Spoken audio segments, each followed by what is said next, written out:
Yun guys, magandang gabi nga pala sa inyo lahat. At muli ako'y nagbabalik para mag-share ng mga ideya, mga knowledge patungkol dito sa ating mga motor. So ngayong gabi, tuturuan ko po kayo kung paano po ayusin ang push start. So ano-ano nga ba yung mga dapat i-check? At ano nga ba yung mga dahilan kung bakit nasisira po ang ating push start? So, bago natin simulan, kung bago pa lang kayo sa akin channel, huwag niyo pong kalimutan mag-subscribe and click the notification bell para lagi kayong updated pag may mga panibago tayong videos na mga i-upload.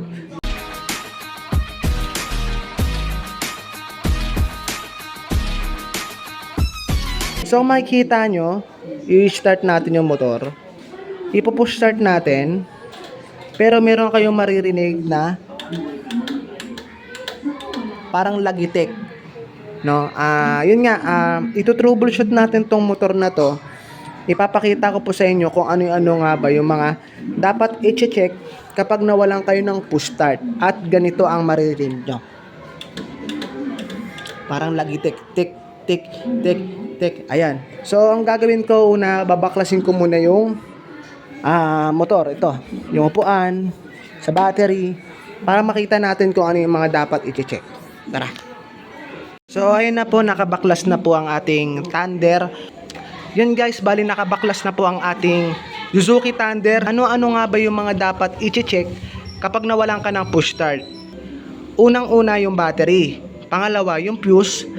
Pangatlo, yung push button. Pang-apat, yung starter relay. Panglima, yung starter motor. At ang pang-anim, yun po yung wiring. So, kailangan yung wiring niya wala po siyang putol. Okay? So, ganito po yan. Ano yung unang i-check? Ang ating baterya. Dapat ang ating baterya umaabot po ng 12 volts pataas.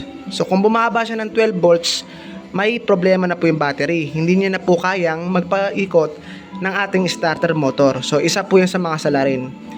Pangalawa, yung fuse. Kung sakali man ang fuse putol, meron kasing iba, dalawa yung fuse. Yung iba, main fuse.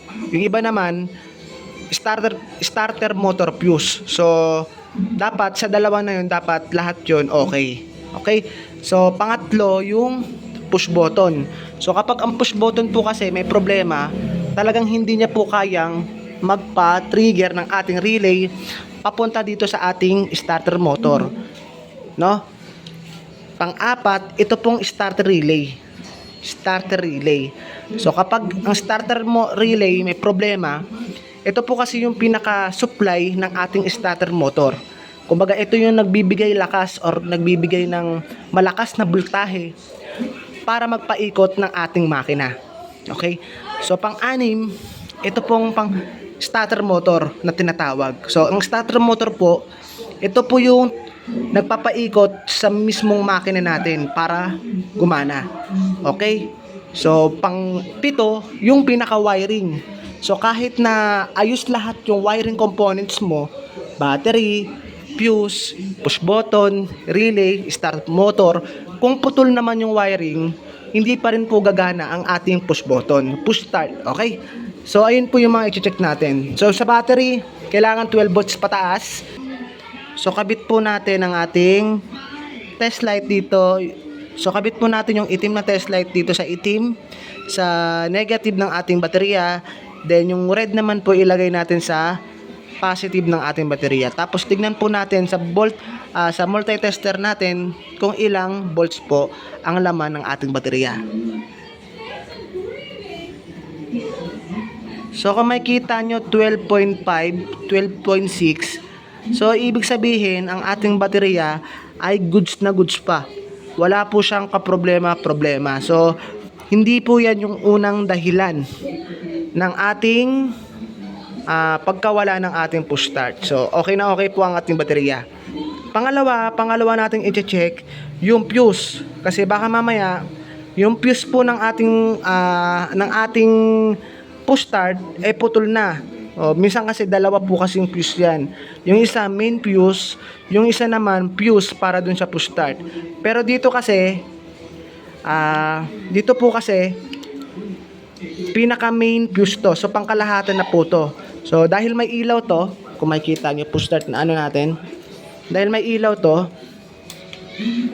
susin natin.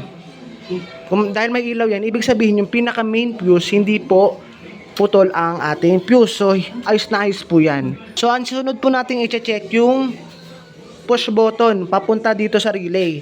Pero kung maririnig nyo kanina, ito, pakita ko po, kung parinig ko. Kung maririnig nyo po, pag nagpo-push start ako, tumutunog yung relay. So, ibig sabihin, yung push button natin, papunta sa relay, ibig sabihin, may contact. So, ibig sabihin, hindi siya putol. Ibig sabihin, ayos po ang ating push button kasi kung maririnig nyo pag pinipindot yan, ayos yung push button, kumo-connect dito sa relay.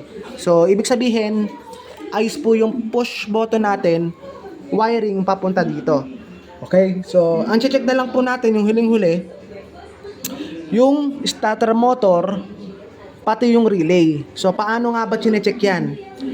Pakita ko lang yung relay, hindi nyo pala makita. No? Paano nga ba chinecheck yan? Okay, ganito po yan. Ganito po yan. Etong relay, etong isa, kung makikita nyo isa, ito, may kulay pula. Ito po yung papunta sa starter motor. Okay? Tapos etong isa, yan, ito naman yung papunta sa battery. Tapos itong dalawa naman, ito naman yung negative, positive. Ito naman yung nagka-crank para gumana yung dalawa. Okay? So, ang gagawin po natin, ida-direct po natin. So, paano natin siya ida-direct? Kapag ang starter motor kasi, ito.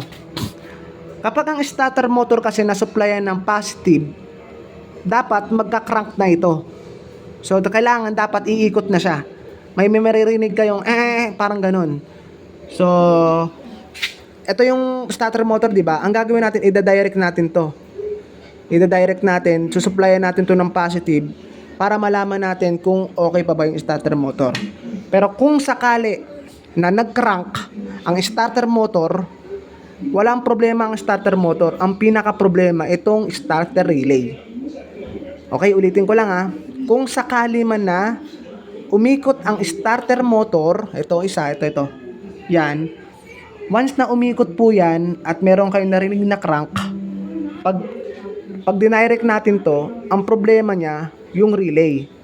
Pero kung sakaling dinirect na natin to at hindi umikot ang starter motor, ang pinaka problema, itong starter motor. Yan po yung pinaka problema. Okay, so ang gagawin natin, kuha kayo ng pwede namang plies, long nose, or di kaya kahit na ano, basta mahaba. So gagawin natin, ipagdidikit natin to. Yan. Ipagdidikit natin yung dalawa, dapat iikot na yung starter motor. Wala O, di ba wala? Yan connect natin sa isa. Wala Wala. Hindi nag-crank yung starter motor. So, ang pinaka problema, yung starter motor. Ito po yung pinakasalarin ng pagkasira ng ating push start. So, papalitan po natin to, guys. Ulitin ko lang Wala Okay? So, ang problema, starter motor. So, naka-ready na yung pamalit. Umorder na ako ng Lazada.